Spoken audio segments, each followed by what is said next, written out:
You're tuned in to tomfoolery. All right, we got Tomfoolery, another episode here, and I've got Logan Woods with me here. Thanks for coming on, Logan. Thank you so much for having me. It's a pleasure to be on. Is it really? It is. I truly mean that. Well, we're just starting off. I'm hoping eventually it really will be a pleasure for people to come on. It is. I mean that sincerely. Okay, so Super Bowl actually just ended like Yes. an hour ago. Did you watch it? Yes, I did. I was so disappointed. I'm a Rams fan. I'm an LA girl. So I wanted them to win and they blew it. They so blew it. Yeah, you're recording from LA. I forgot about that. So you are a Rams fan. I am. I do not like the Patriots. I'm not a big fan. My brother is. Well, anybody who's watching might be confused by all of the Yankees stuff. I was born in New York, but I am a full-on Atlanta fan. I love the Falcons. I love the Hawks. I love Atlanta United. I got a Atlanta United hat over there today, but Falcons fans, feel for you. We know what it is like more than anybody. The solidarity. Yes, man, the Falcons one was rough. Like, we were killing them. We were just whooping them by like 17 points at the end of the third quarter. And then just within such a short amount of time, they come back, they tie it right before the fourth quarter, go into overtime, score a touchdown. It was, I mean, seriously, I went into shock, like clinical shock. Like, you and my sister actually explained this to me. You know, my sister Mary. Yeah. She told me that, like, this is why sometimes, like, in places, you know, a team like wins or loses a soccer game and people like go off and start killing people. The LA is well known for you know, rioting when teams are We've been known to. Yes. And so she said this is what happens is, like, you get so excited, or, you know, you just have this huge high and your body's producing all these chemicals, and then all of a sudden the exact opposite happens and the two mix and you go in the shock. And I sat for like 10 minutes. I couldn't talk. I couldn't get any words out. Like, people were like, Tom, come on, man, it's not that bad. And I was just sitting there like, I thought I was going to die too. Like, my heart was pounding so hard. I did not even care about the game anymore at that point. I was afraid for my life. Like, I was sweating so hard and freaking out so hardcore. When you get that excited, you think it's in. I actually posted on Facebook around halftime. I posted the words in the biggest letters I could, in the bag. And people start freaking out. They're like, dude, you can't say that. The game's not over. You're jinxing us. Don't say in the bag.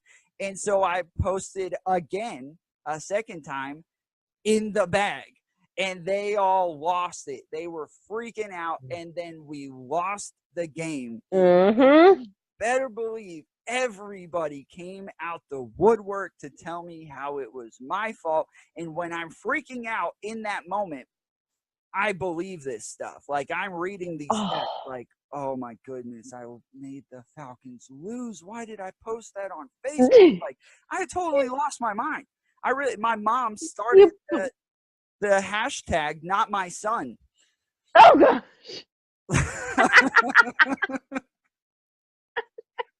She was posting hashtag not my son because I lost the Falcons the Super Bowl against the Patriots. I didn't get to watch much of the game. I was working for most of it. Did you watch the whole game? I did. No. I was watching, I rented Black Klansman, so I got to watch that beforehand, and it ran over. So I got to watch the second inning to the fourth quarter, and it was so boring. I was bored out of my brain. I just couldn't take it. I was too busy chatting with the friends near me and eating whatever they had. So yeah. You went to a party? My neighbors, who I live in a apartment complex, and she lives about 4 doors down from me, and we all joined at her place and watched the game and had food and laughed and yeah, Very and then cool. came home. It's I nice when they're that close. same. Mary again. I watched Black Klansman, Black Klansman with her Uh-huh. a couple months ago. Actually, I enjoyed it. It was really good. It was brilliant. It was a beautiful movie. I think Spike Lee should get the award for granted, I haven't seen the rest of the films, but his directing in that film was spot on. It was just Yes. beautiful.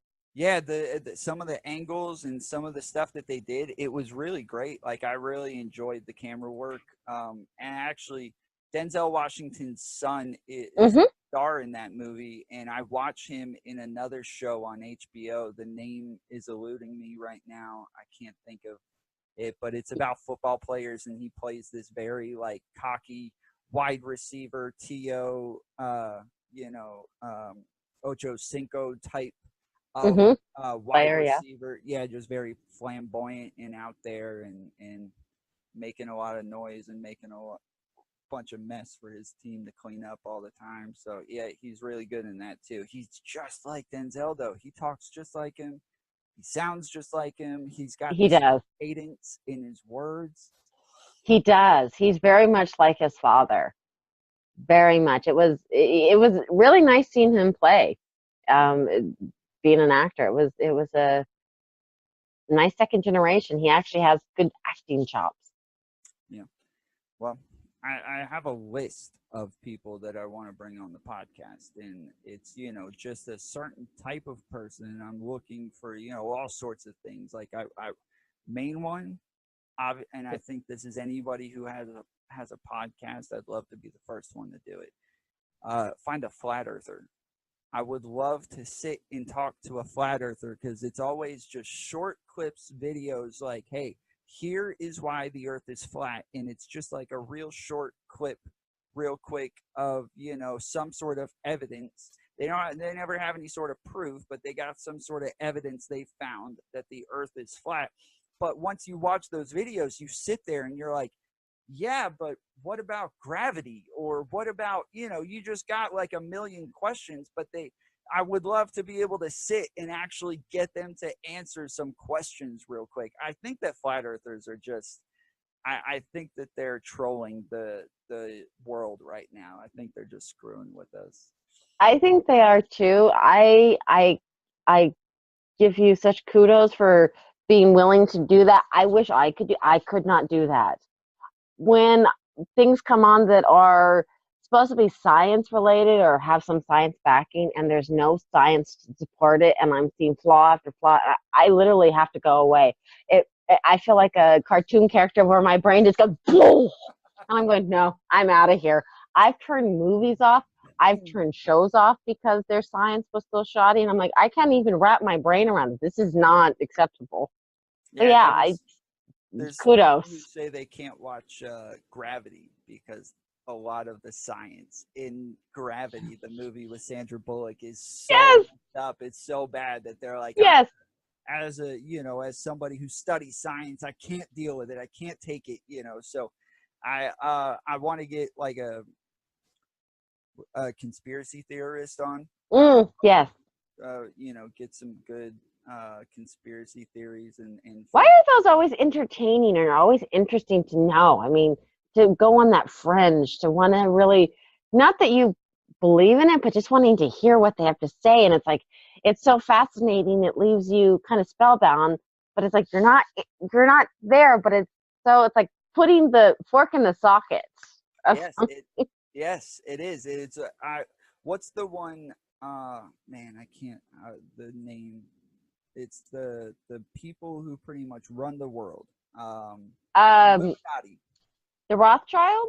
No, the Illuminati. Oh, Okay. okay, Illuminati, yes. Yes, I will sit and just watch YouTube videos for hours, and they're all so crappy. They're all the Yes. crappiest videos I've ever seen, but they're I will just listen to the stuff about, you know, Jay-Z and Beyonce are now Illuminati, and this is, you know, why they recruited them, and, you know, just George W. Bush is Illuminati and we have proof, and they go through their proof, and just I enjoy it. Like, it's so much fun just listen. It's like watching a car wreck. Like, it's just, you can't take your eyes off of it. Yes. Oh, yes. I have to pull myself away from those because I could get sucked in and watch them for hours and then find myself looking at doomsday stuff and going, I really don't want that even in my own imagination. Like, no. But yes, because I don't even entertain. I'm afraid to bring it. Yeah,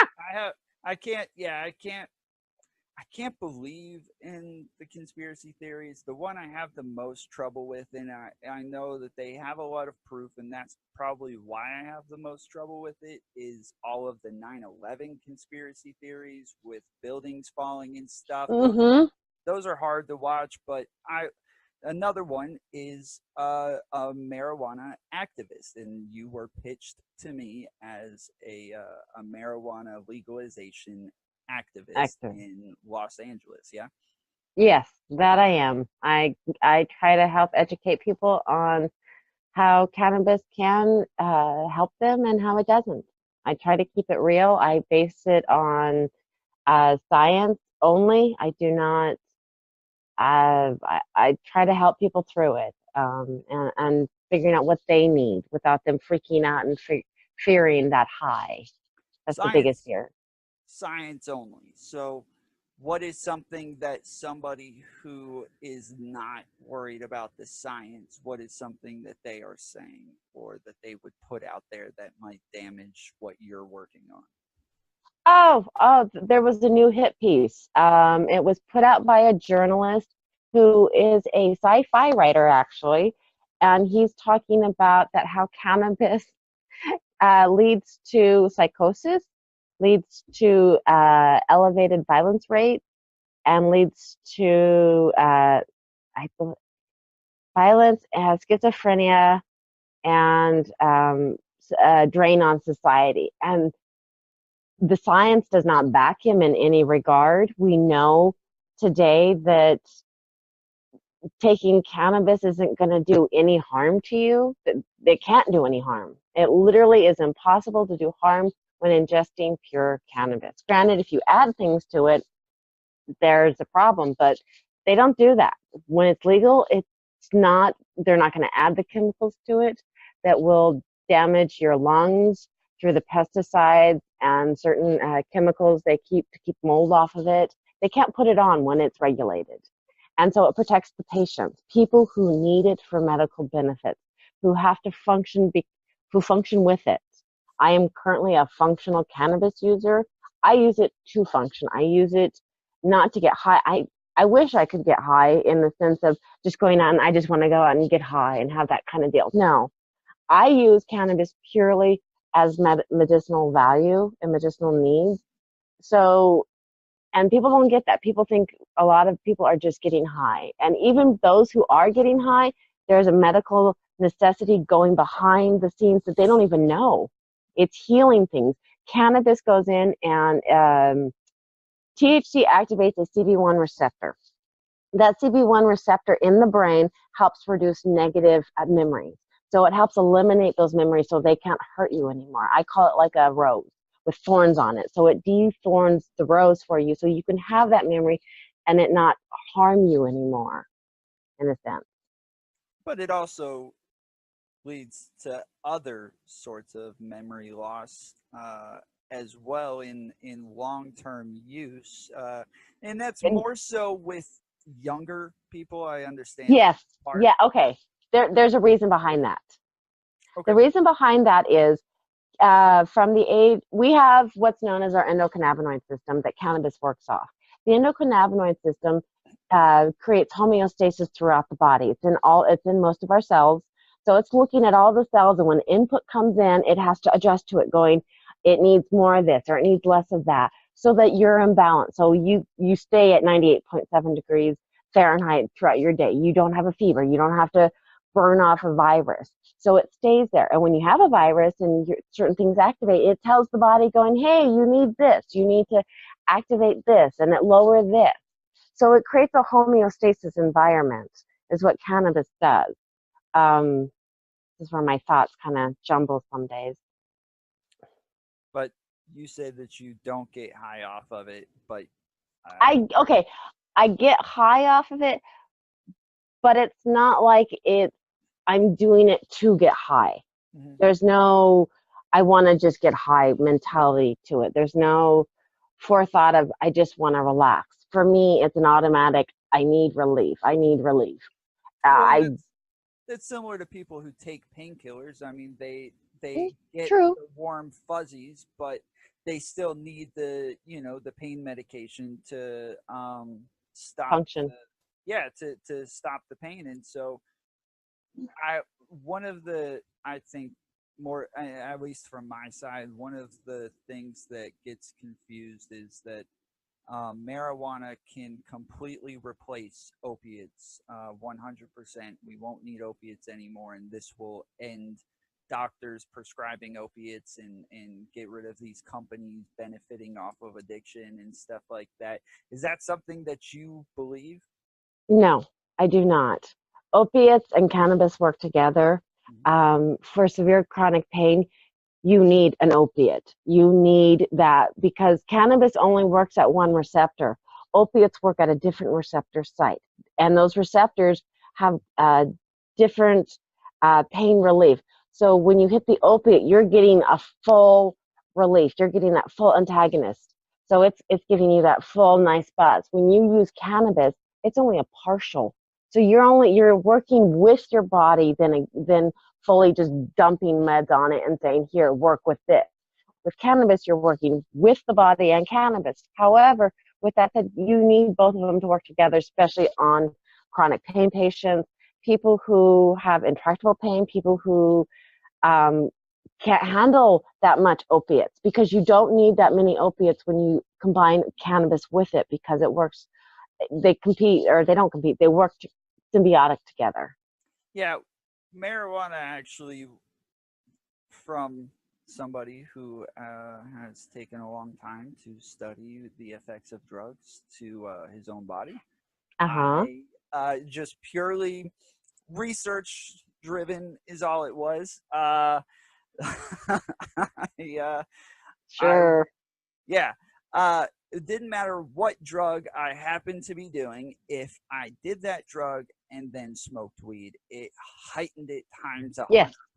It was just a whole. It didn't just make this mixture of two. Like if you take like lots of people like to take cocaine and heroin at the same time and shoot them up, and that's I think it's called a speedball, and it's two totally different things that give you different feelings at the same Yes. time, an upper and a downer at the same time, and it kind of counteracts and makes this different feeling. But weed is different. Weed actually just heightens what you're already doing. And then, Yes. maybe smoking some cigarettes on top of that will do it as well, make it a little bit more and more stronger. Make what stronger? Um, The high?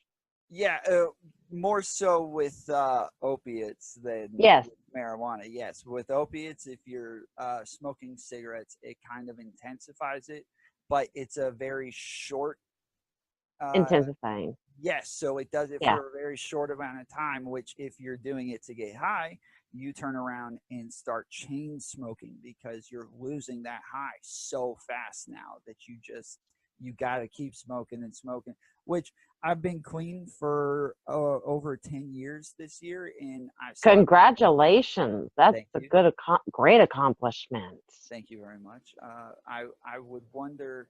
I think that probably it was inconvenient for us to go outside all the time and smoke cigarettes. I would think Yes. vaping may be a new life hack for heroin addicts.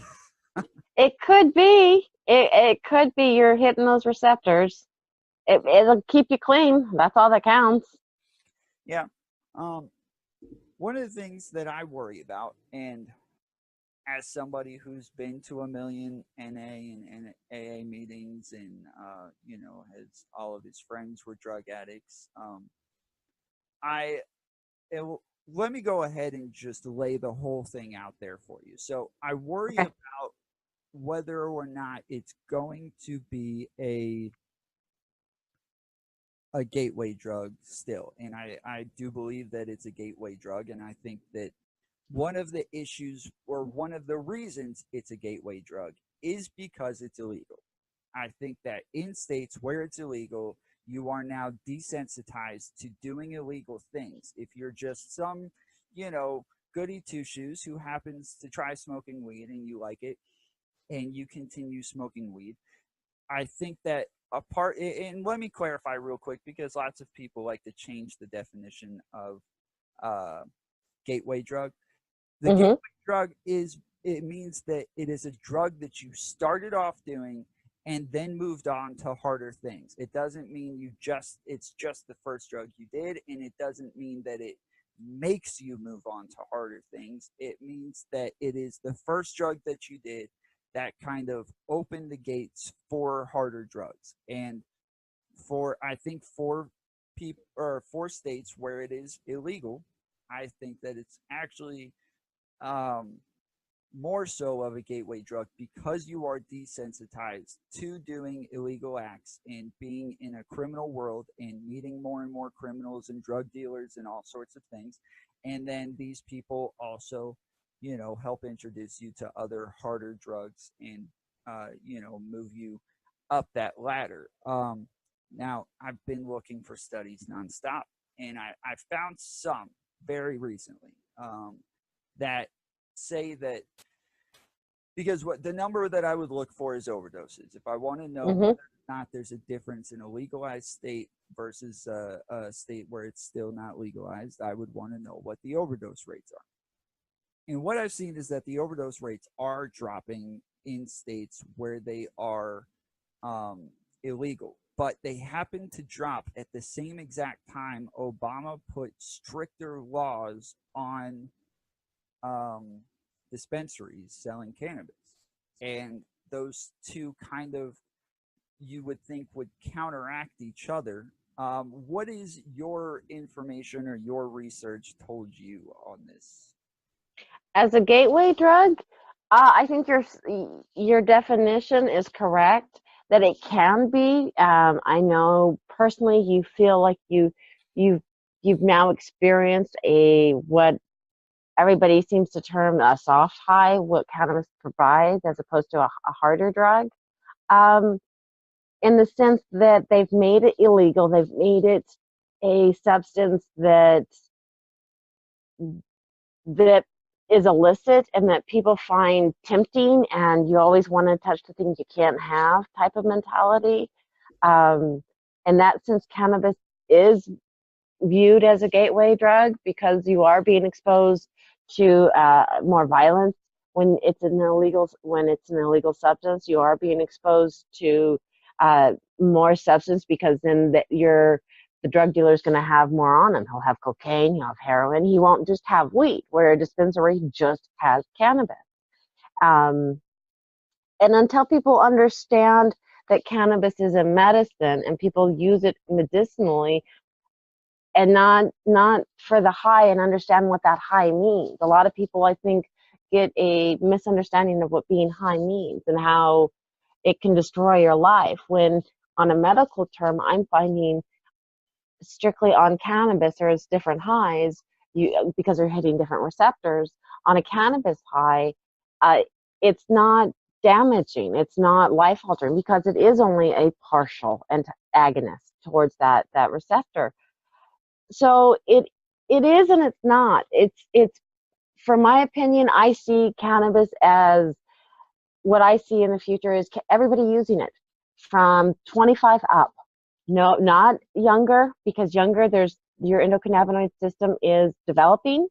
By adding cannabis to the mix, you're changing that endocannabinoid system, and that's where there is some research out there indicating that teens exposed to cannabis have a higher incident of irrational behavior, irrational decisions, more of the thrill seekers because it stimulates part of the limbic system. And that's where you want to get into more. You want to experience higher. You want to go for broke, so to speak. And experiencing more drugs can do that. And that's where you're seeking that mentality. But in my view and where I see cannabis going, I don't view cannabis as that illegal substance to get high, to hang out with your friends and get stoned. I view this as, yeah, you're going to hang out with your friends and get stoned, but you're doing it as a medicinal purpose. You're doing it knowing that you're going to function better on the morrow than you are right now, because it's going to allow you to process more and be calmer on the tomorrow, or be calmer tomorrow than you are today, because you can process things. You can feel like you can breathe a little. That's So, my view on it. because you keep saying, for medicinal use over and over, but it sounds like you're also in favor of recreational use. You just view the recreational use as medicinal use as well. Correct. Because people are getting high, and there's a reason for that highness, in my belief. There's no science for me backing that up for the reason why people want to get high, but there's a need that people are finding, that they're seeking a need and seeking to get high for some reason. So I'm not stating that being high on cannabis is a bad thing, and being high is a bad thing. There's a stigma associated with it, and I dislike that. Well, And it's the same with alcohol though as well, because the people want to go and drink, and there are, I would say, um, the same benefits to having a glass of wine every night, as opposed to getting drunk. Just, a way to relax. I disagree. Okay. I disagree. Based on that, I disagree on the science. Alcohol is a stimulant. It stimulates a different system within the body. It thins the blood. It can aggravate inflammation. With cannabis, it does not do that. There is no inflammation. It's going to lower the inflammation. It's like, for me, taking a vitamin supplement. That's where I view. Granted, if you want to go out and have a beer and do all that, that's great. But there is risk associated with that medically, over long term, short terms. But they are finding there are benefits. There are benefits to some drinking. I just don't know what, based on the system it's using. Yeah, I meant more on like, if I get off work, I don't personally drink, but if I get off work and I want to sit down and have a beer and kind of unwind, Mm-hmm. it helps with that relaxing part that you alluded to before. Now, tell me what, because you keep talking about it, I'm not really sure what it is. What is endocannabinoid? So the endocannabinoid system is a system of receptors on our cells that try to create a homeostasis balance that develop from fetus till we're the age of 25. So at the age of 25, we're fully developed on our endocannabinoid system. Our body knows what balance is. It knows that we need to be 98.7. It knows our equilibrium. It knows that we need to move our hand this way and that way. It knows that our immune system has to function a certain way. So it creates all those memories and all those functions over that 0 to 25 years. And it helps regulate your system. So it keeps you in health. It keeps you healthy and active. And when it's off, you create systems like diseases like fibromyalgia. They're hypothesizing. They're also hypothesizing rheumatoid arthritis. They even think MS may be a symptom of an endocannabinoid deficiency. Oh wow! Yeah. I think I've had friends who try to tell me though that smoking weed while they're pregnant has no effect because weed's fine. So that's not the case. We don't know. We do not know. I recommend, unless the woman is severely sick throughout her pregnancy and cannot take anything and she can't keep food down, then go ahead and smoke. But so far, the evidence is abstain while you're pregnant. don't use while you're pregnant, because we don't know what it's doing to the baby's brain while it's forming. We don't know if it's making them irrational with their thoughts, because that's what system it's targeting. We don't know if it's going to create overeaters. It can do a lot of different things. But if this is going to affect somebody who's even just 16 years old, why don't we just go ahead and say it's definitely going to affect a baby that is not born yet?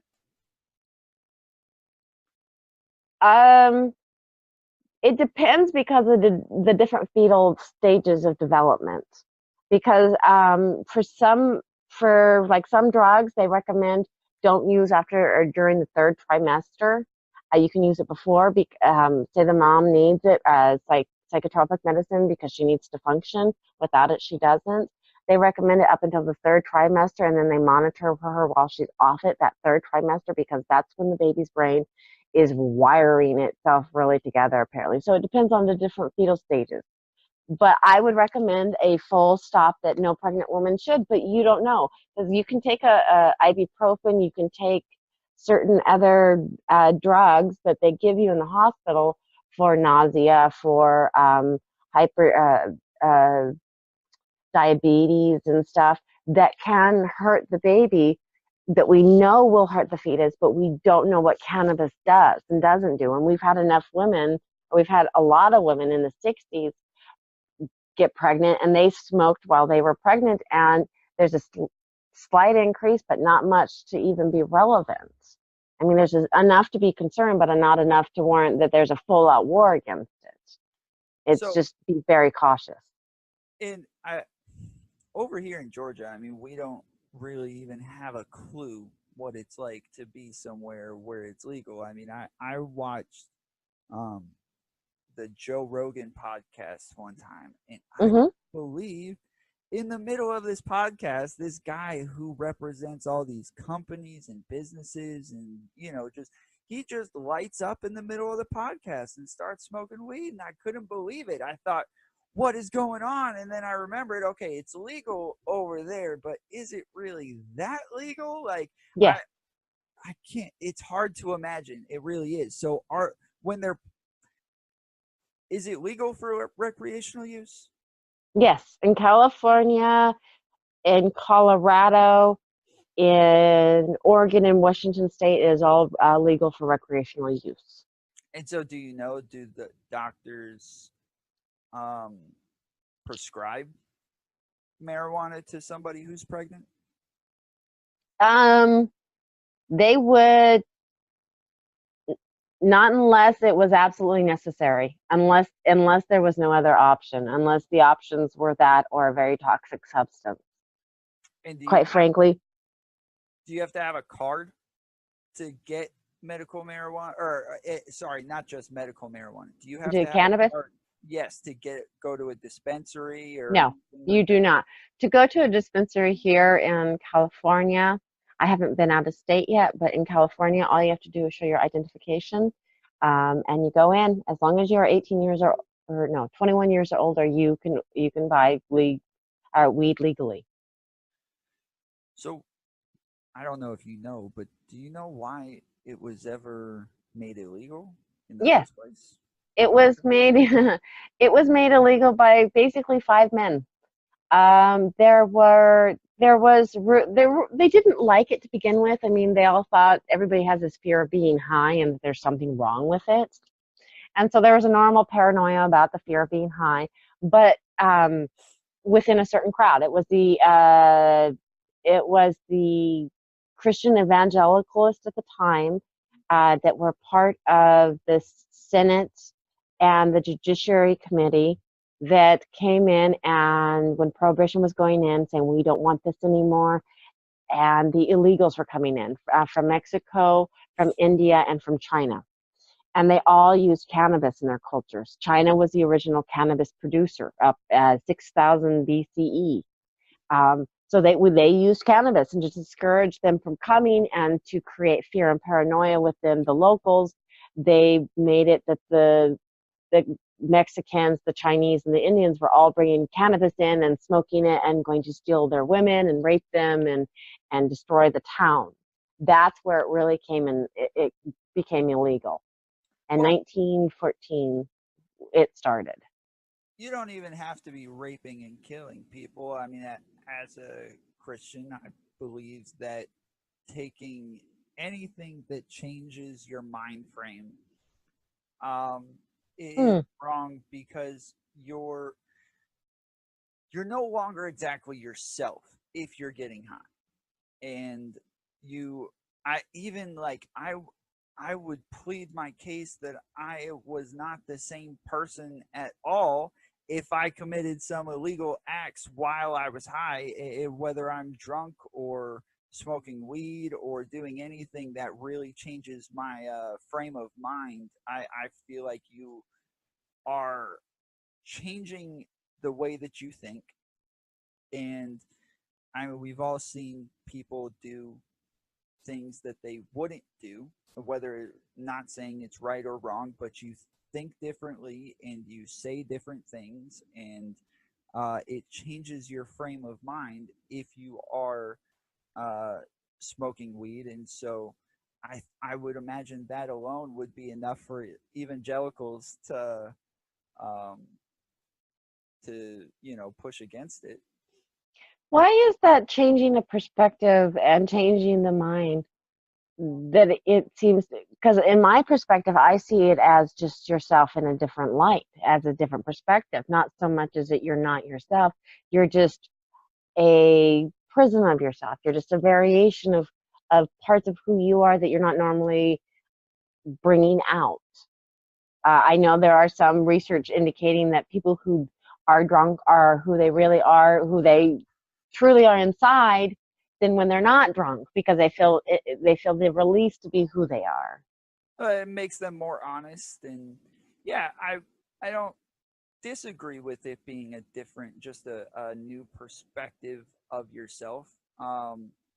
Just that the new perspective is still not your original perspective. It's not, and I'm all for people trying to think outside the box and think differently. And I don't, anybody who disagrees with me is perfectly fine to disagree with me. But I know personally, I've done stupid stuff after Mm-hmm. smoking weed. I do stupid stuff even when I don't smoke weed. That's not. Yeah. Yes. That's, Yes.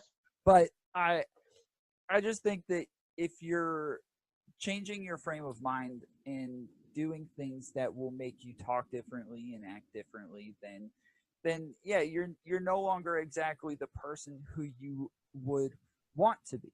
I mean, even lots of people after they are no longer high sit back and think, dang it, man, why did I do that? I was not thinking when I did that. And lots of the times it's because they use something to change their perspective.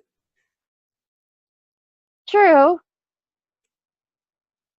Yeah, for me, I don't feel that as a bad thing. I just view it as for me, it's like people get stuck in their own ways and in their own perspective that they can't see outside themselves at times. And I feel that, not that you see, it allows more openness in your brain. Technically, cannabis does. So yeah, you do stupid things, but typically they're not very dangerous and they're not likely to lead to extreme repercussions. Yeah, repercussions, some bad, yes, but Yes. technically not compared to the rest.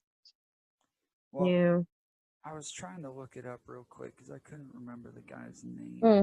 Mm. But there was a guy who was fired because he smoked weed with Joe Rogan on his show. Um, he runs Tesla. What is the guy's name? Oh, oh, Elon Musk. Yes. Okay, Elon Musk. Yes. Yes, he It, stepped down from the book. He didn't step down because he smoked cannabis on air. He stepped down because of filings with the SDE, um, overvaluating or undervaluating his tweeting about his company's stock value, saying it was going to be 420, which is illegal because he's the CEO of the company. You can't do that because you're going to inflate your stock, and then you're going to have people buy, and then you can sweep out the rug from under them and make them lose what their did shirts. what did he tweet? He tweeted that his stock prices, because Tesla was going to be an openly traded company on the stock exchange, and he said it was going to be starting offers, or it was going to be worth 420 or something, which you can't do that. He said, yeah. Was he being serious, or was that a reference to marijuana? He was being serious.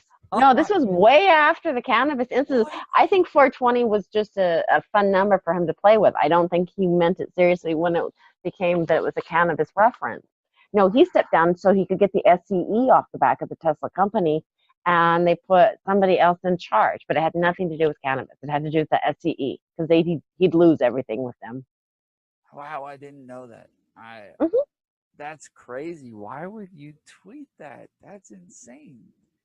I don't think he's a brilliant mind, a really brilliant mind, but I don't know if he has a full grasp on current reality in how, and that there are repercussions for things that things he says and does. He I think is he thinks a he's a little above. Yes, he is a beautiful mind. If Yes, you've seen the movie, yeah, he's yes, a little out of touch. yes. Yeah, but I want to know. So, if a CEO is, Hmm. I mean, I guess my example is poor now, but if a CEO is fired for smoking weed, doesn't that make sense though? If especially somebody like him who's in charge of so many people's money and finances and things like that, that they don't want you to change your frame of mind or your perspective? That's true, but it doesn't have a mind altering effect. It's not like it's changing it 180 degrees so you have a completely radical view and you're going to then give all your profit, all the money to the homeless instead of your client.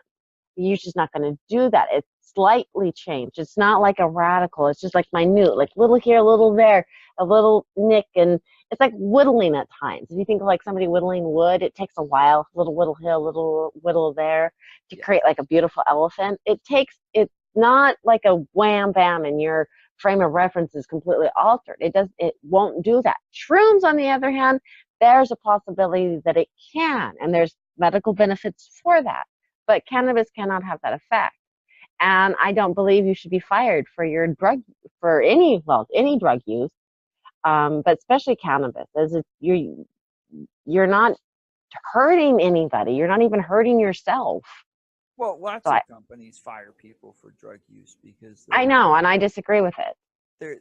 they're afraid that if they injured themselves, normally the insurance companies are going to find you liable Hmm. because you may not have the best balance and fall over, or you may, not have the best hand-eye coordination or muscle memory Hmm. while you're doing these things, and therefore they think that you are actually liable for the accident, and they're not going to give you um, any sort of compensation because they think that you did it to yourself. That I believe is horse pucky, um, because Horse what? well, horse pucky, horse pucky. I'm trying not to swear. Horse pucky. Um, no, in Canada, when they legalized all cannabis use, they had to put it in the statute that the federal employees were able to use cannabis on the job if the doctor recommended the use, because they knew it was a medical necessity.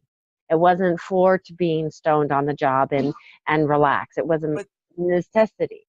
that's if a doctor prescribes it. Just the same. True. If I go to work and I'm taking painkillers at the time that my doctor prescribed me, I am not. Hmm. If I injure myself, I'm not.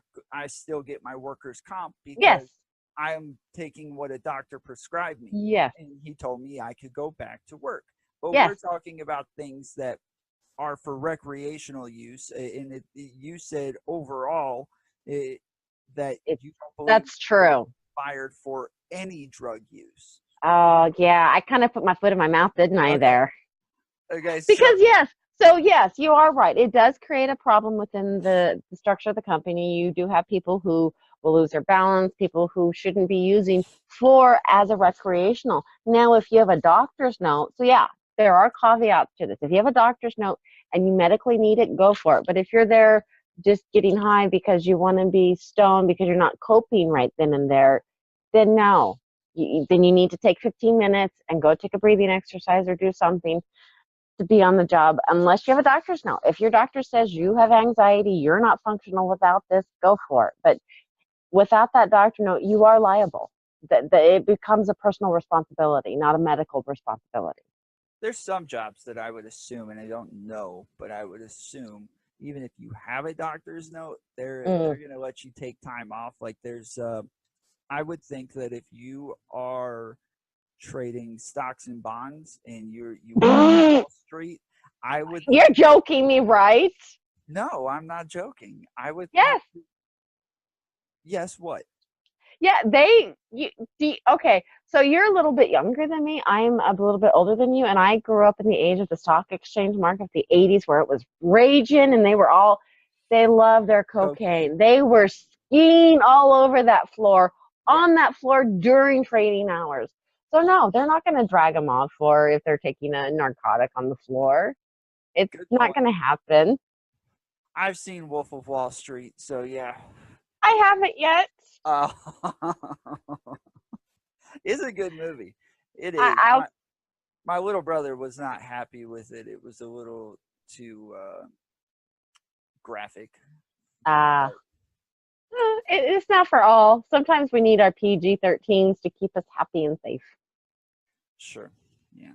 Do you watch Game of Thrones? I did up until the 7th season, and then I just got bored with it. I get bored with a lot.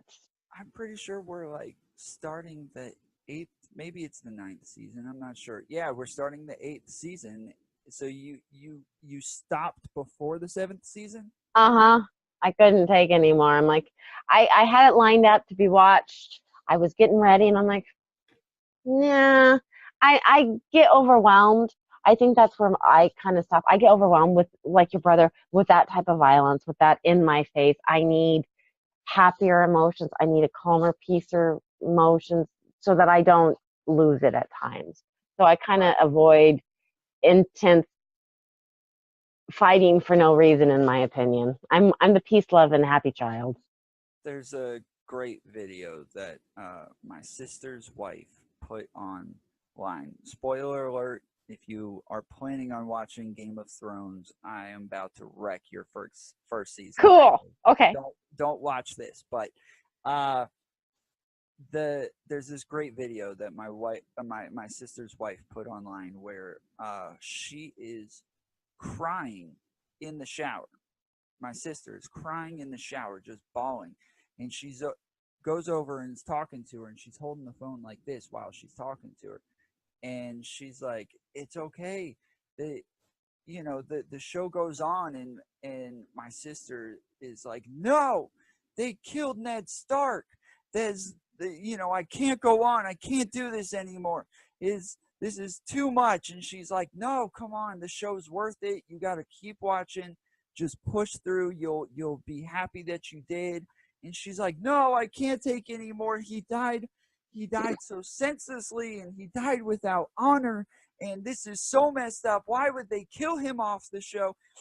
And that's actually, to me, I was talking to one of my employees the other day. That's one of the greatest things about the show is when you're watching Walking Dead, like most of the time, Rick Grimes is not going to die. They like put all the guys grabbing at him and, he's, they got him. But the whole time you're not really freaking out because, they're not killing Rick Grimes off of the show. But in Game of Thrones, nobody is safe. No, they're not. Ned Stark was the main character. They killed him off the very first season. They did. He didn't make it through the full season. Jeez. No, he didn't. Yeah. That's what makes the show so great, is that all of these shows, who's not going to die. Like, that's your main character. That's your money maker. They're not killing this guy off. But Game of Thrones, they don't care who you are. You can be cut just like that. You can get really heavily invested in the characters because you don't know if your character is going to be killed off and if you're going to have to mourn for them. And they kill off all the main characters, which was another great thing about Jon Snow, is when they kill him, you immediately think, I should have seen this coming. Of course they're going to kill him off. He's everybody's favorite right now. Like, that's what they do. They Oh, make him your favorite, and then they kill him off. But then the very next season, he comes right back to life. It's okay. that's what I thought. Yeah, he comes Yeah. right back to life. So they trick you double that time. They set you up for the okie doke on that one. Yeah, I may have to go back and watch some episodes, get back into it. I just haven't. It got really dark, and then I got in a place where, like, no. So maybe. It sounds really cool that he comes back. Well, speaking of getting your life back, I think about 5 years ago, I saw a study that said that cannabis shrinks tumors and cancer, or that they found evidence that it shrinks tumors and cancer, or at the very least can stop the growth. Yes. Now that was 5 years ago. What all do we know about this now? The evidence is that it works for some cancers. It does not work across all cancers. It works well on breast cancer, and it depends on application. They did find that it does shrink prostate. It goes at lung cancer. It goes. They're also looking at CBD for cancer treatment. There is promising notes in there for cancer relief and for it to be used in conjunction with Western medicine, with chemo and radiation. They found that it's actually beneficial including it into the process. So what is CBD oil? Like, what is that? So cannabis cannabis plant has two major molecules on it that we utilize. One is THC and one is CBD. THC makes you high. CBD does not make you high, but it makes you happy. And it works on the same system as the THC. So it's doing a lot of the same functions by that when you take THC, the healing properties, the stabilization, the homeostasis, CBD does the same thing, just in a different mechanism way. It uses another receptor to bind with everything. And it's actually, they're finding more benefit with CBD because people don't like that high and people are more willing to use the CBD. They're finding a lot more benefit with people utilizing it and getting relief from it and seeing evidence of their improvement. Is CBD legal everywhere? The CBD is within the Farm Bill Act. I believe they legalized CBD. To grow it, I believe they did that. To smoke it and stuff, there are states that still think CBD is illegal. But to it grow depends. it, don't you have to grow marijuana? No. You grow hemp. There's two versions of cannabis: Cannabis sativa L and Cannabis sativa. Cannabis sativa has no THC, has 0.03% THC content in it. We've bred all of that TCH out. When you have Cannabis sativa L, you have typically equal parts to THC to CBD depending on your breeding technique. So you can breed more THC in the plant, less CBD. Isn't hemp also illegal? Not currently, no. We just passed with President Trump. We just passed the Farm Bill. He signed it into act. He signed it into law, and with that, they allowed for the production of hemp across the federal continent of the United States without repercussion and without a whole lot of stringent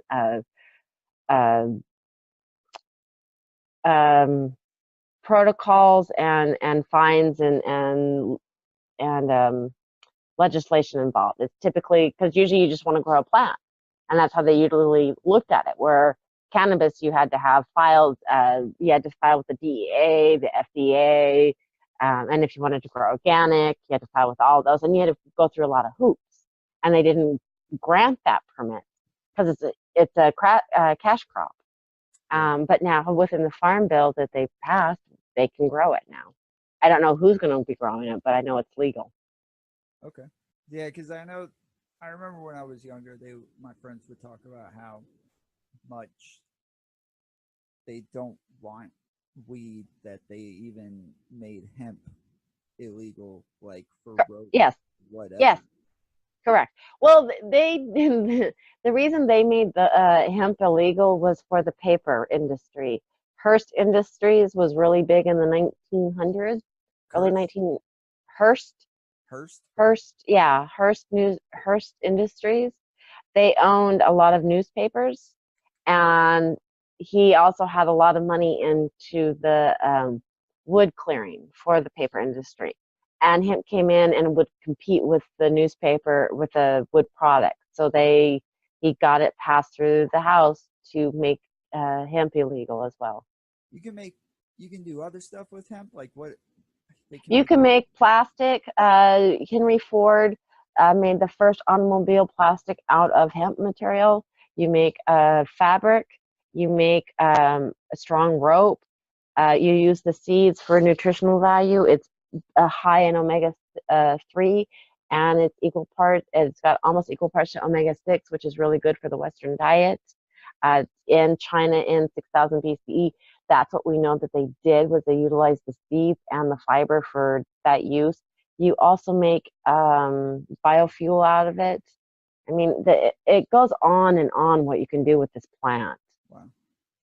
Yeah, I always see people posting online about CBD oil, like it's almost like there's a new Mary Kay sort of thing where they're just sending them out to people and saying, hey, sell this to all your friends, get it, get your neighbors to buy it. And so everybody's posting online videos all the time of why you should buy CBD and the new types of CBD oil coming out. Now that they have it for vapes now. Yes. Like this, yeah, that you can just put CBD in it. And there's also, I got tricked one time. It was what they call it, dab. Do you know what dab is? Oh yes, I've dabbed a couple times. Okay, so I thought I was vaping vape juice, and I was actually given dab instead, and did not know what was going on. Wow. They thought I already had dab. They thought that that's what I was vaping, and so they just said, hey, try this one, and I was like, okay, cool, and I'm just ripping away at it, and they come over, they're like, whoa, what are you doing? I'm like, man, I vape all the time. I know what I'm doing. It's cool, but this stuff is really weak. They're like, is it? It's like, yeah, dude, I can barely tell that there's anything in it, and I'm talking about nicotine. I'm like, I don't taste any nicotine. I'm not getting anything from this. This is crap. And he was talking about how great it was, and then a little while later, man, whew, that was a night right there. You know what you do to get down from a high? What's that? Pepper, black pepper. Pepper. Black pepper has a terpene in it. I pronounce it terribly. It's called beta-caryophyllene, and it is a terpene, but it acts like a cannabinoid in the body.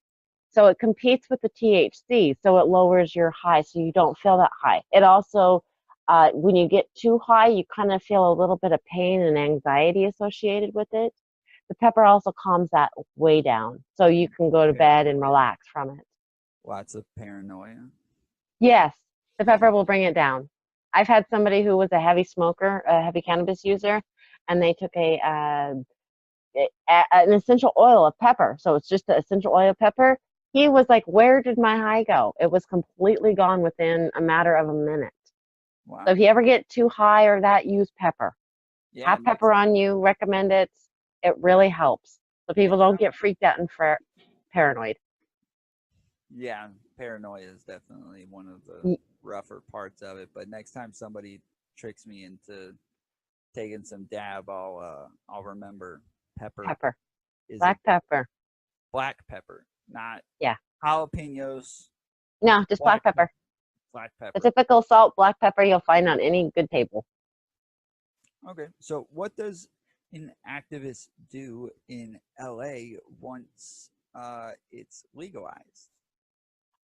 It's getting, well, it's educating the population that needs cannabis, that doesn't know how to access it, what they need, how much they need, how to utilize it, afraid of it. I go to people's homes and educate them and go over a questionnaire of what cannabis does, what the endocannabinoid system does, so that they can go out and go to dispensaries and buy what they need without fear and without feeling like they're morons at it. Giving them the tools. It's like teaching them how to fish instead of giving them the fish. Are there laws against like driving while high or Yes. anything? Oh, there are many laws. It's basically treated as alcohol here. So if you have containers of cannabis in your car, it's treated as open containers. So if I have a joint in my car, that's treated as an open container, like a can of beer or whiskey would be.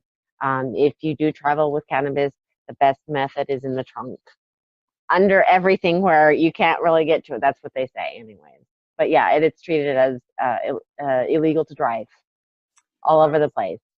I was locked up for a while, and one of the guys that I was with, we were standing there watching the news, and it comes on the news. This is in like 2008, 2009, that LA is, California is likely to legalize marijuana. And, you know, I thought he was going to be excited. This guy talks about weed all the time. Mm-hmm. He was so mad. He was Mm-hmm. furious. And he's throwing stuff and just so, and I'm like, dude, you love weed. What are you so mad about? He's like, they're putting me out of business. That's the only reason they're doing this, is to put me out of business. They want all the drug dealers to go down. And so they are now legalizing weed to hurt us, to make it to where we cannot sell drugs anymore. And yeah, he was mad. Is there any market for this at all anymore on the black market? I mean, Oh yes, there's kids? within California. There's still a large population of the black market. You hear a lot about them when you go to dispensary shops, and there are a lot out there still because they can't. Within California, you can't get licensed well without a lot of funds behind you. It's a pay-to-play system, and with that, it put a lot of the black community out, and they're not part of it. Yeah, so it did take them out of business, which is very, very unfortunate.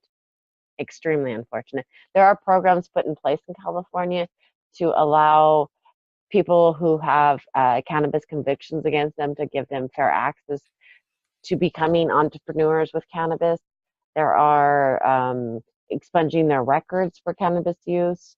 But yeah, they push them completely out of the market. And the people right now in the market are typically white collar hedge fund people now. So it's not your local grow anymore.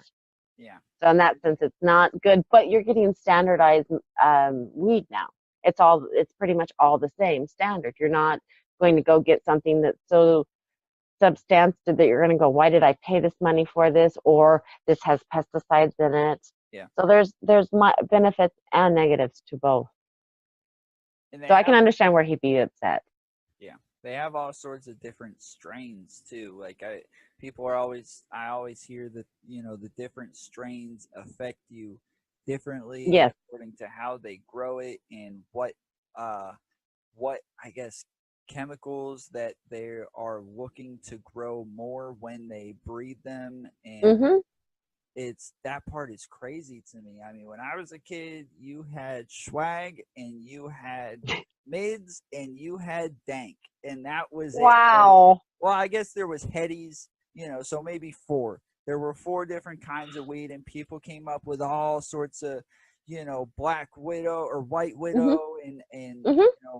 Blue Skywalker and Yes. all these, but the names are outrageous now. Like there's names everywhere. Everybody's got their own brand name for their weed and their own The strain. names mean nothing.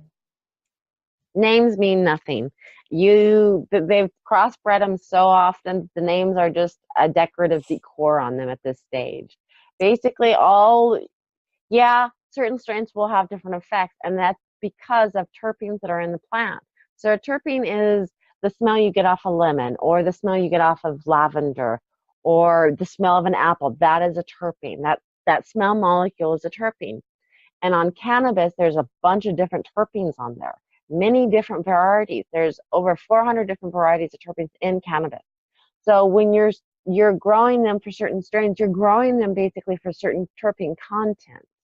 So, and that terpene kind of primes your brain before you smoke in. So you're smelling it, you're priming your brain going, ooh, this is hitting this receptor. This is the lavender is hitting my soothing receptor, or the pine receptor is, or the pineal receptor is calming a pain receptor down. They do different things. So when you smell them, they're priming you, and that's where you're getting the different strains. But really, what I tell people, because each shop is different, if you go to different coasts, they're different. West Coast, East Coast have different strains.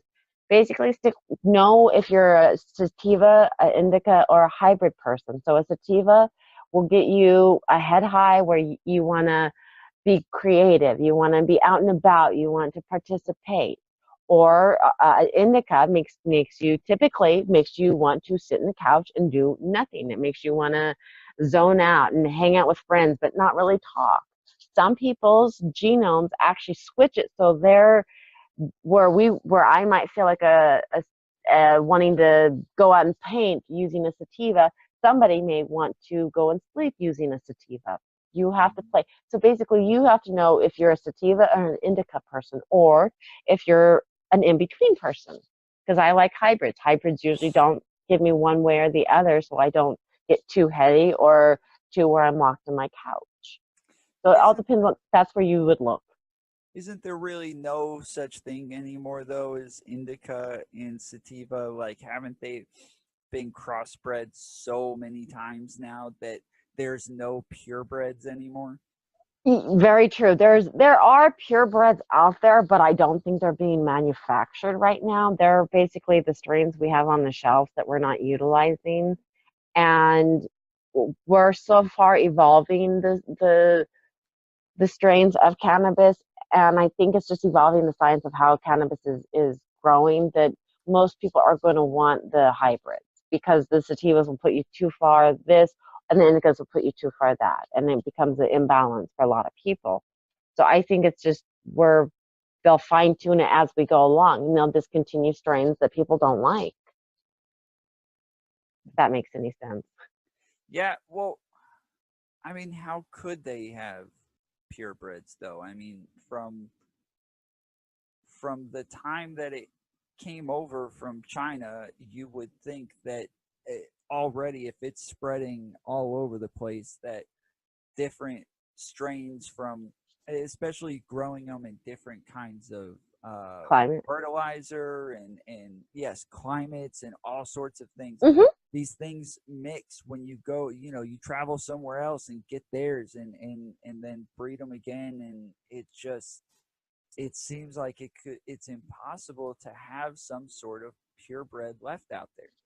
There is no purebred unless you're going back to the seeds that you find buried in ritual sites in China Exactly. for the seed. Well, in my opinion, and what I see as what we've done is we've, over the course of the past 10,000 years, have bred the plant for our specific needs, for our specific purpose, on realizing what we were doing.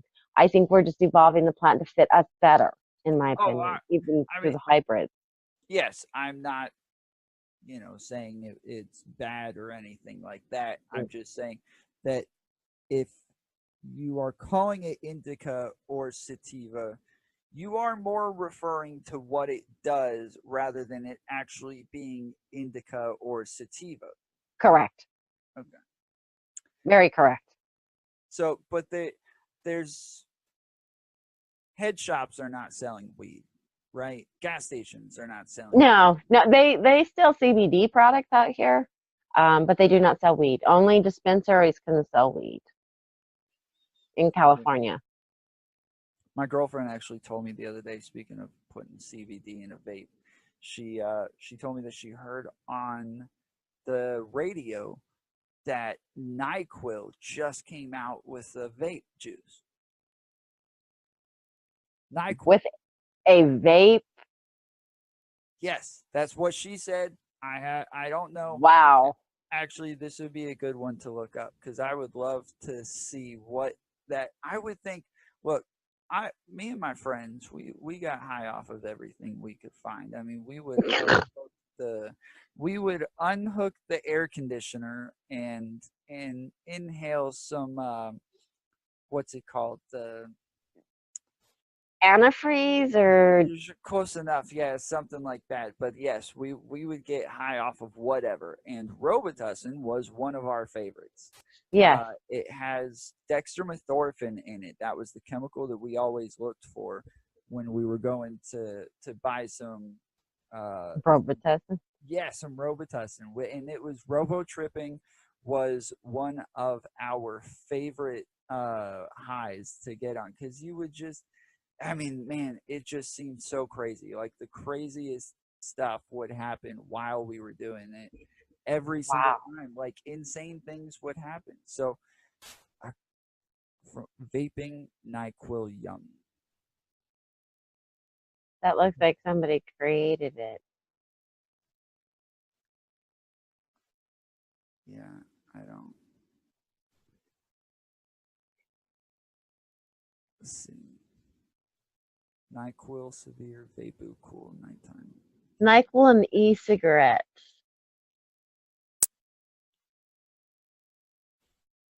NyQuil in an e-cigarette on Reddit. Did they put NyQuil in their vape pens? I don't know. So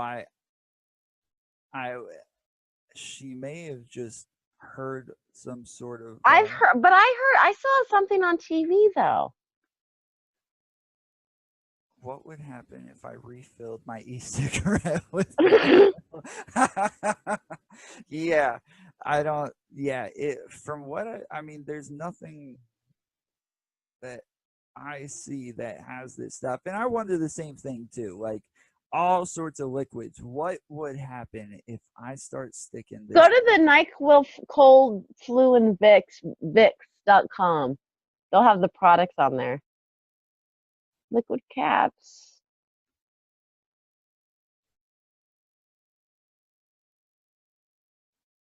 Okay, let's see.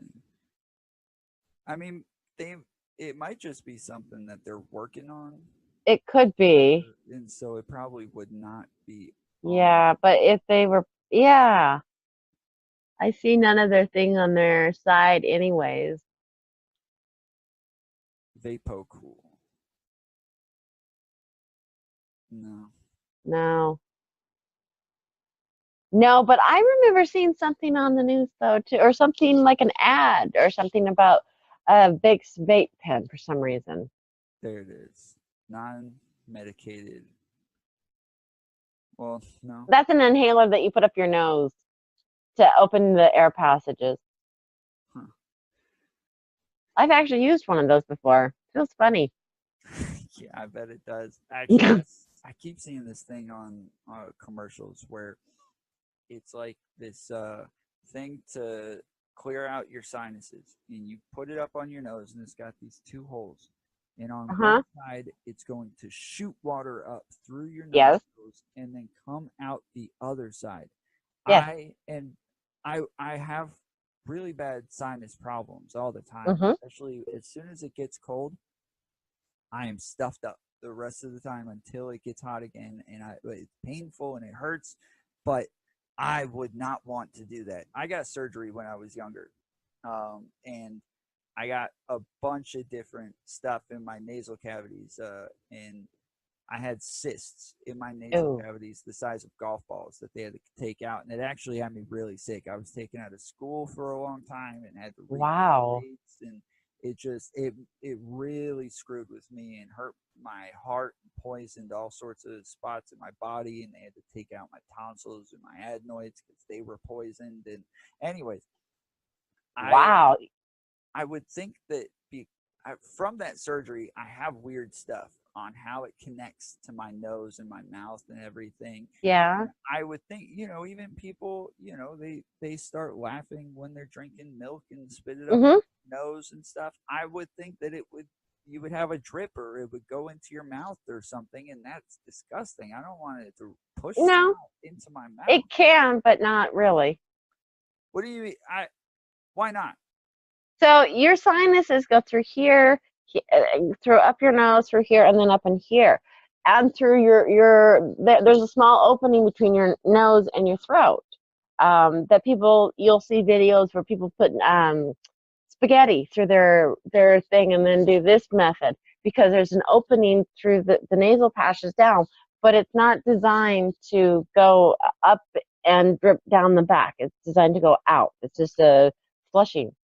But It's called a neti pot. if you've ever snorted drugs, then you Yeah. know about the drip, and it drips down the back of your throat as soon as you start snorting it. Yeah, but you're not snorting it up. You're just gently doing this, and then it just drops out. I've done that before. It hurts. It feels like I get water. Well, I'm getting water out my nose, but it feels Okay. like you've gotten. So it opens up because I'm breathing.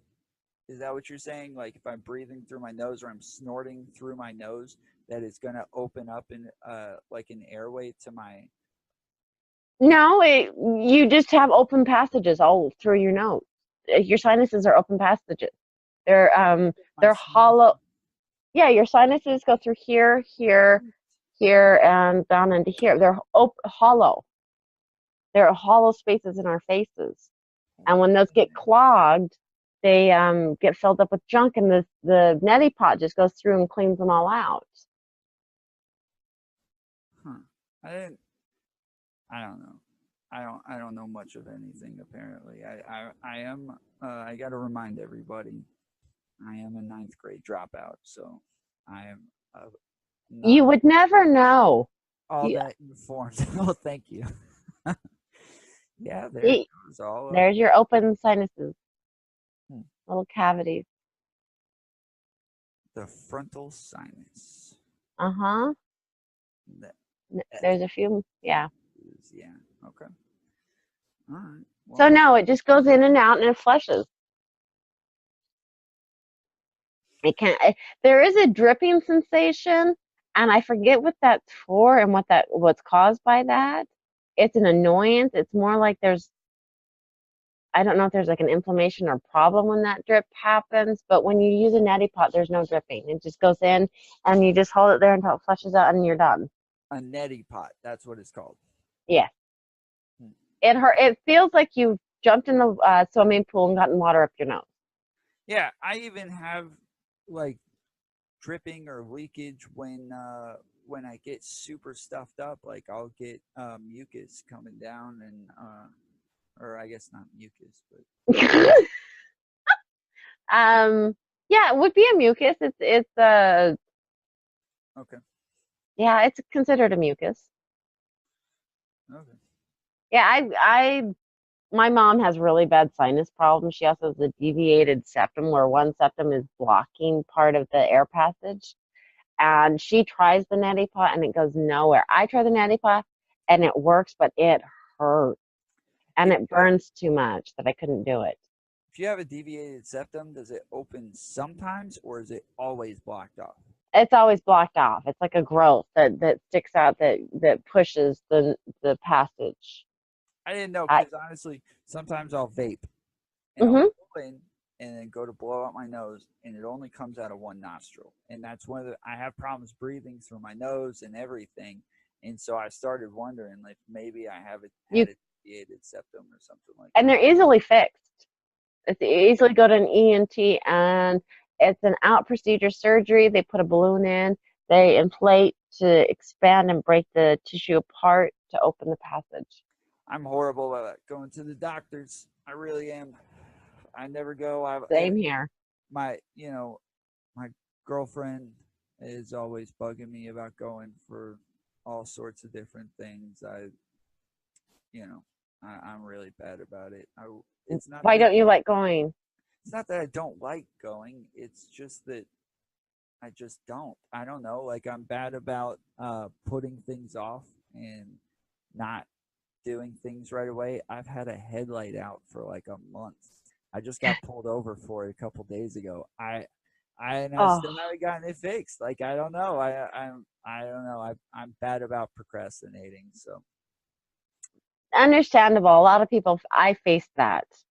I I'm still in the process of writing several things for the classes, and I still haven't finished it. I'm still in the process going. It's been how long, and I'm still there. I'm still trying to get all that nailed down so I have it pat. But yeah, I think yeah, procrastination sucks. yeah, yeah. It's I'm a little bit better about it with while I'm at work. At least I'm good about it. Stuff that I'm supposed to do from home or outside of the office, I am horrible about. Like I've got stuff that's been sitting there for 6 months that should have finished within a week or two, and nope, just sitting there. Well, did we cover everything? I think we did. I think as long as my brain went through and What time is it over there? it is 10:10. 10:10. Yeah, Yeah, 10:10. you guys are 4 hours behind us. I thought we were 3. Is it 3? Well, okay, maybe it's What time is it there? 1 o'clock. Yeah. Yeah. Yeah, it's 3 hours ahead. Okay. I think Maine is the only and Newfoundland is the only 4 hours ahead of us. Besides Hawaii? Or is Hawaii 3 hours ahead of me? I don't know. I forget my time switches. Well, really, there are no time zones because the Earth is flat.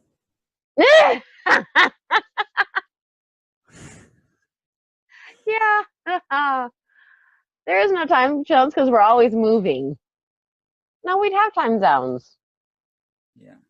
I mean, I don't know. Yeah, I can't even wrap my head around a flat planet. That doesn't even make sense. Might as well fall off of it. Have you watched videos on it? Like, have you watched like a lot of their explanations behind this stuff?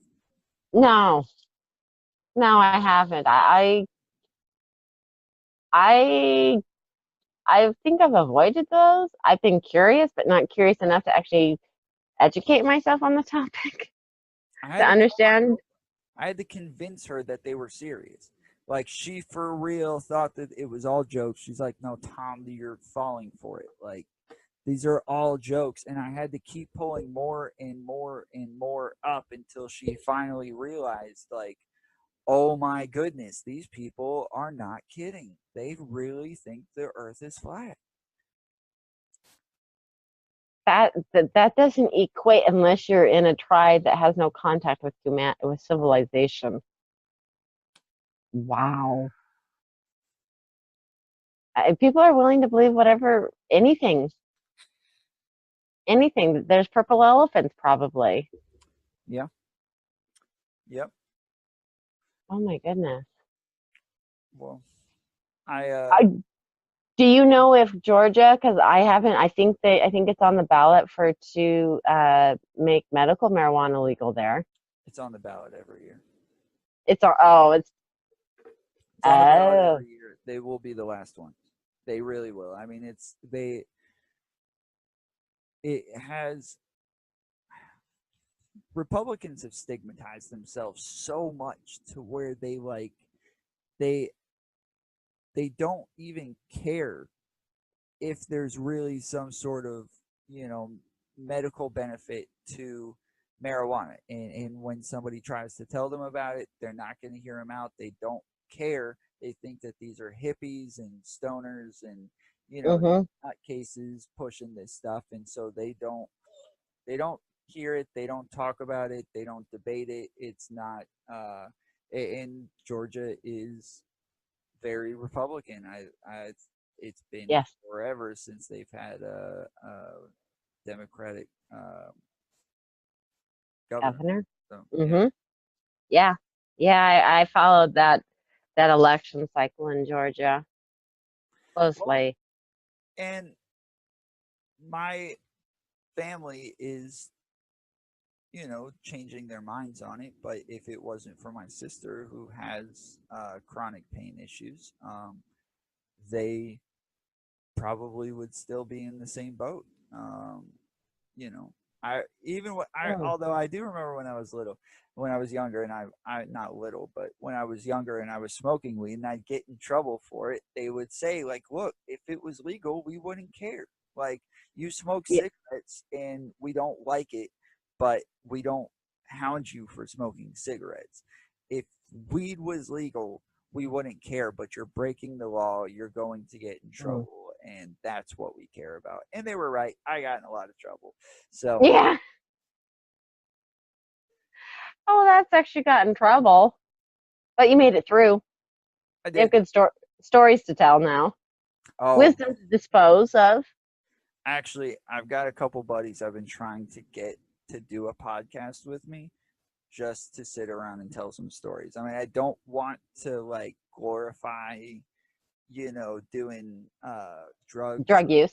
Yes, and make it, getting addicted to heroin and going to prison and all of this stuff. I don't want to do all that, but we got some great stories to tell. So It's I important to tell those stories, and it's important because without that narrative, how do the other people who aren't addicts and aren't exposed to that that behavior know what to expect or how to handle the situation, or they they're people are human and we're all faulty, and not to judge them so harshly based on circumstances that you may think are wrong in your stance, but you don't know their circumstances or why they're doing what they're doing.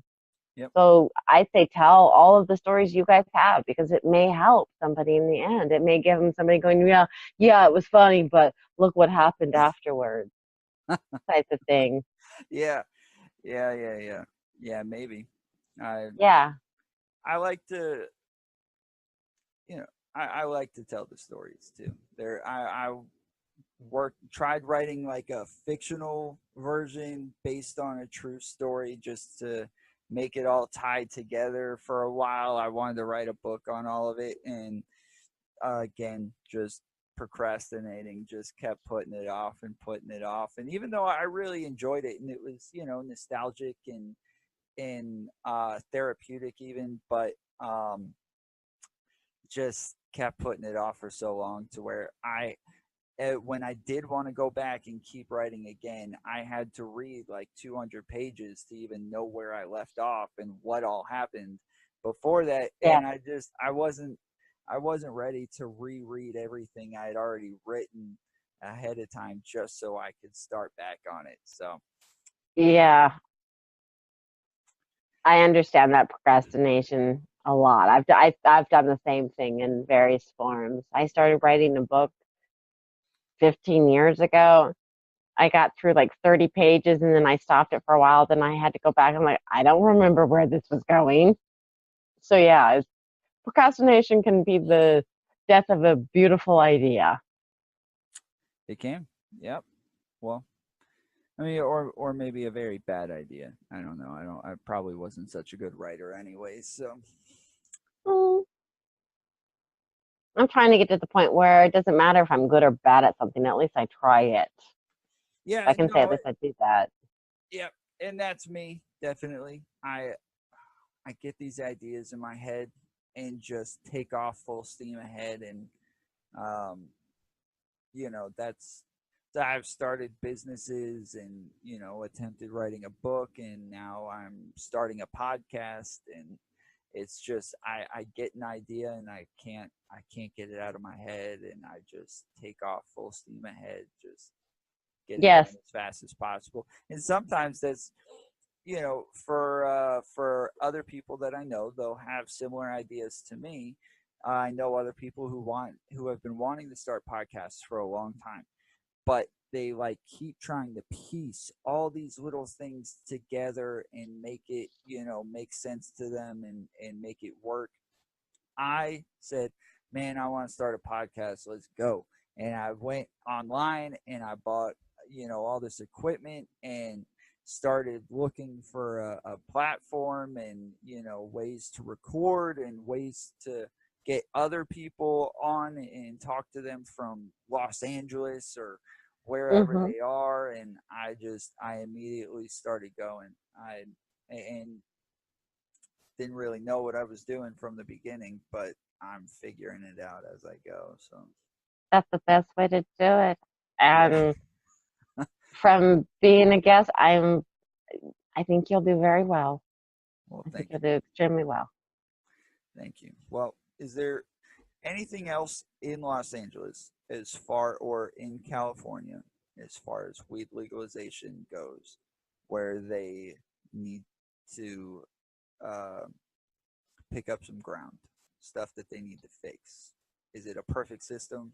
Oh, no, it is no perfect system. They need to redo the whole system, quite frankly. California really put their foot in their mouth when they designed the regulation of cannabis. We thought we'd do it. We'd take all that we learned from Washington State and Colorado. We didn't apply it well. We have shop owners mad at the states because they can't get licensed. We have delivery companies upset because they couldn't deliver to any areas without fear of being prosecuted, even though You it have was to, legal. yeah, if somebody in, one state wants to transport their product to another state, I would assume that would be hard if you have to drive a truck through other states where it's illegal. Technically, it's considered illegal if you travel any cross state. As long as you're in that state, you're fine. You can go where you want. But if a local jurisdiction cop pulls you over for speeding or a tail light out and they smell weed in your car, and they can impound it, and that dispensary service loses out on all that, then there's legal fees, and then the driver's in trouble, and then the owner. I mean, it becomes a big ordeal, and things that shouldn't have happened. People who were in the industry since the beginning, since 1996, when we legalized medical marijuana, they're no longer in the industry because they couldn't get the capital funds to license their dispensaries or be in the wrong location. We made so many hoops and things that the dispensaries and the people couldn't get through. So it's going to take a good 3 years for it to get settled, I think. Medical marijuana was legalized in 96 over there? Yes, yes. 1996, we legalized medical marijuana. But The AIDS activists did, I should say. but were people actually using this? Was it being prescribed? Was it able Yes, to be grown? there were So that dispensaries. you could? It was called Prop 215, and you had 215 shops. You'd go to your local shop or local doctor's office where it's like a little hole in the wall. It's usually a nurse practitioner, and they ask you a couple questions, and you get your medical card, and you go into the shop. Um, and it was a deter for a lot of people who didn't want to go to the shops and do legally, so it was really beneficial. But they lost their shirts when we legalized recreational, because we put so many laws in place that they couldn't follow without a lot of money behind them. So they couldn't just transition into a No, dispensary? no, it's a pay to play system. So no. So Uh, high taxes. Yes, very high taxes. We pay one of the highest taxes out here. In California, our dispenser, we have um, there are 3 taxes you pay. You pay your local city ordinance taxes on it, then you pay your state taxes on it, and then you pay your cannabis tax on it. Your cannabis tax is 10%. Your uh, local state tax is like 5%, and then your city tax ranges in California between 8.25% to 11%.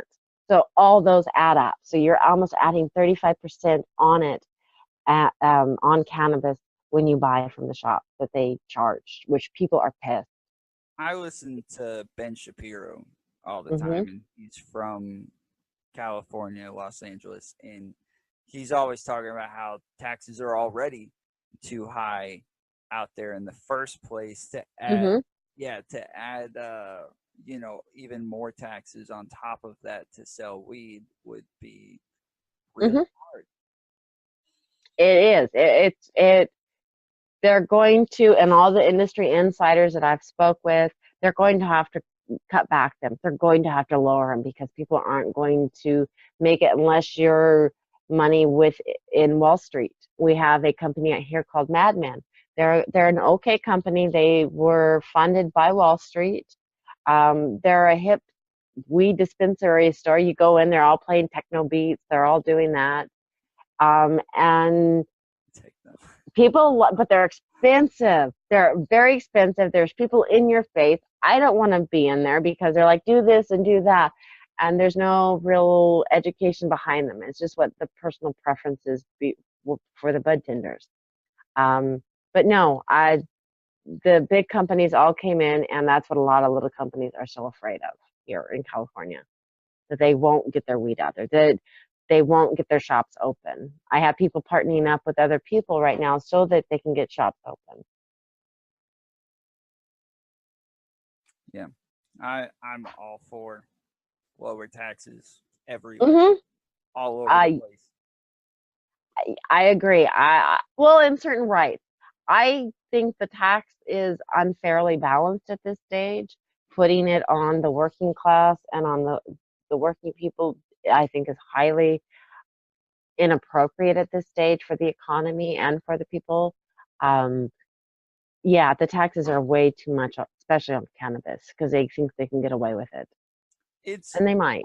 It's hard to change it though, because somebody like Ocasio-Cortez is talking about taxing the rich at like a 7% clip. That's ridiculous. Like, why? Oh, I agree with that. Why try to be rich at that point? Like, there's people who are getting raises and they're saying, no, don't give me that much of a raise. Like, get lower. Yeah, give me. But it's on people who make 10 million or more, not lower. On that 70%, it's 10 million more. On I forget, because I spoke with this about a friend. I'm not that well versed in it, but it actually would benefit the economy because it's only on 1% of the economy that would get that tax. 1% out of 99%. I'm okay with that. Okay, but put it this way. Say we have a whole world tax, right? Okay. We got a whole world in one government, right? Okay. You and me are accustomed to living a certain way, regardless of whether you're poor or rich in America. You live in America, the richest country, not just in the world, but in the history of the world. We are the richest country right now. Yes. I make less than $40,000 a year. Yes. I am in the top 1% of the world. Mm-hmm. Of the world. So yeah, but not of the U.S. And in the U.S., you barely are scraping by because you have to pay the rent, the food cost goes up, inflation. I mean, putting a blanket statement across the world does not apply at this stage unless everybody gets on the same page, unless we all advance to one and we become the utopia that Star Wars and that has had Star Wars? No, Star Trek. Not Star Wars. Star Trek has suggested. But there'll be no world government, one world government. Too many people have too many wants, different wants. One person wants something completely different than the other. Well, right. I believe that there should be high taxes on individuals in the U.S. to pay for a lot of the infrastructure and the economy that helped grow those people. They didn't make that money themselves. They needed the roadways, they needed the cops, they needed the firefighters, they needed the other people to support them in that effort, they needed the teachers. So I don't think I think it's highly fair that when you're be celebrated, make your money, enjoy, invest it, do what you want with it. But don't expect that to not pay more of the taxes when you're using more of the resources, you're traveling more, you're more likely to fly when you're in that percentage, you're more likely to go shopping and pay for more things. So I believe there's high benefits in taxing a higher percent, or taxing people who make above a certain percentage of, or certain dollar amount. But buying things more, you're already paying a retail tax every time you buy stuff. And I think that we've kind of got ourselves stuck to where we're spending so much money that we can't have an even tax across the board because of that. If we No. didn't Yeah. spend so much, it would be easy to just have an even tax, real fair. Everybody pays the same, and No, that doesn't work. A flat tax does not work. right. But on if you but that's a 70% on a flat on taxes and a flat tax is only on 10 million and above. And I don't know what the leeway is and how many loopholes and certain things that they'll be able to get out of that. So But I again, think it's, if I'm getting a raise and they yeah. say, look, we want to give you this much of a raise, and I'm like, oh, well, no. I'm about to hit a new tax bracket. Just give me less of a raise because I don't want to make that much money. I So make you're less gonna, money. so if you're making $9,980 and they say we'll offer you $20,000 more, you would, of course, but But you how still many make tax brackets are there, though? quite a few. I don't know, actually. I don't know Exactly. the tax So we're bracket. not just talking about just the top tier. We're talking about in each tier. No, just the top tier. Just Right. the No, top I'm tier. saying in each tier. I'm talking about in my Yeah. example. In each tier, you get to a point where if you got a raise above a certain amount from your job, you could actually end up making less money because you enter a new tax bracket.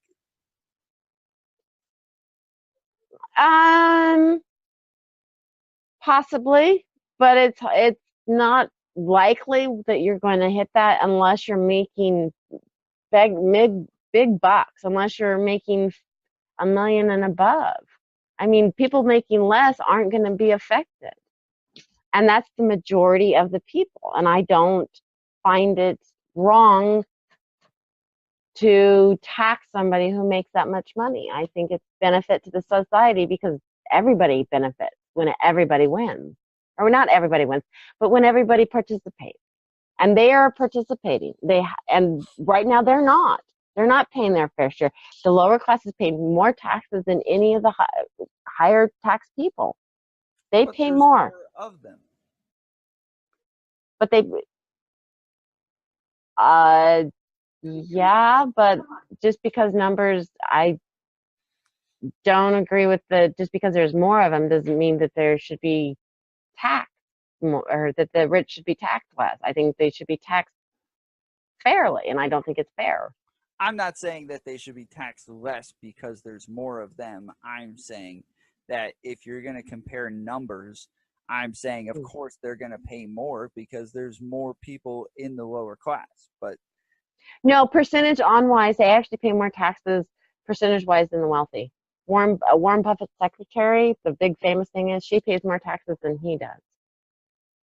And she makes 182,000 and he's a billionaire. She from pays more tax taxes. cuts, from just different tax cuts. Yeah, no, she just pays more taxes than he does because he's able to offset it drastically. When you're in certain brackets, you're able to offset a lot of your taxes because it's held as assets, or it's not tangible, or what your real wealth is tied up in. Sorry, I did say tax cuts. I meant, yeah, ways to pay less taxes. Yes, Yeah, yeah. yeah. What phone are you using to record this? A Samsung 7. S7. Yes, Is it the S7 Plus or just the S7? just the S7. This is the one with the edge on it. No edge. I had the S7 Edge. Because your screen is so square, I wondered. Mm-hmm. I love Samsung, actually. I think people who get Apple phones are not they don't know what they're missing out on. So this Mm-hmm. here is the S9 Plus, and Oh, nice. when I close it,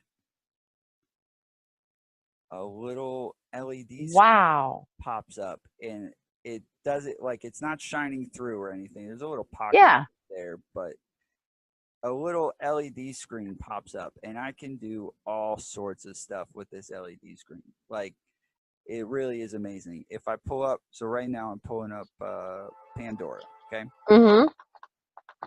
And when I pull up Pandora and I close it, it'll show little, Music. Yeah. stuff, and then I can lock it, turn it on.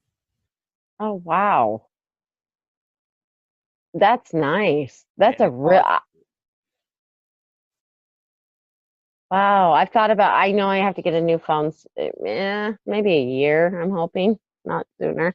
But yeah, I need to want to get a better camera on my phone. I just went out and got that case just because it looked cool. I mean, It all, is cool. it looks like fabric or something like that. It's very, Yeah. very nice looking. And then all of a sudden I put it on my phone, doesn't plug up or anything anywhere. It just turned on lights. I don't know Wow. how it charges or what. I guess with since they have wireless charging now, Yes, the phone can charge the case, I'm assuming. I don't I know. believe so. It's crazy. They have all It, sorts of things like this now. it is cool. Technology is advancing. I remember in the early or late 90s, I met somebody who was a salesman for cell phones, and he kept going, they're going to get smaller and smaller and smaller. And he had this itty bitty little phone. And now we have these phones where we want the screens. We want to see what we were looking at. Yes, that yeah. I had the Sony Ericsson that was like the size of my vape, Yes, from, like here to yes. yeah. I would hold it like that, and now we really we thought it was going to become like little nanotechnology where we were going to be walking around. No, it's getting No. bigger and bigger, and I would love to have a phone the size of my iPad. That would be great. I'd be perfectly cool with that. Yeah, it would. It would be more functional. But how do you carry it around Yeah. you? Yeah, I need like a little thing on my belt to just slide it into. What they need to do is, I know it's on the horizon, but they're making folding screens. So like an old scroll. Have an old scroll out, watch your thing, scroll it back up. Yeah, I've seen those. The it's like paper. It's Mm, crazy the way it folds up. The coolest thing I've seen is okay, so it looks like this bracelet mhm. and it has a little projector on it that projects onto your wrist right here. Yeah. And then it can read like by motion detection where you're touching so that you can like tap your apps and stuff like that and open stuff and swipe and everything, and you've got your Wow. whole phone right there on your wrist. Yeah, that thing looks amazing. I can't wait to get something like that. But Yeah, I'd look forward to something like that as well. Not bulky, and I can't break so easily. well, Logan, I appreciate you coming on. I Um, thank you for having me on. is there a Twitter or something that people can look for you at if they want to find you after this? I can send you the we'd like to know a Twitter account and all that. Okay, and I'll add that to the bottom of the page. Okay. All All right. righty. Thanks for Thank you coming so on. much. We'll Have see a you good guys night. later. Okay. Bye.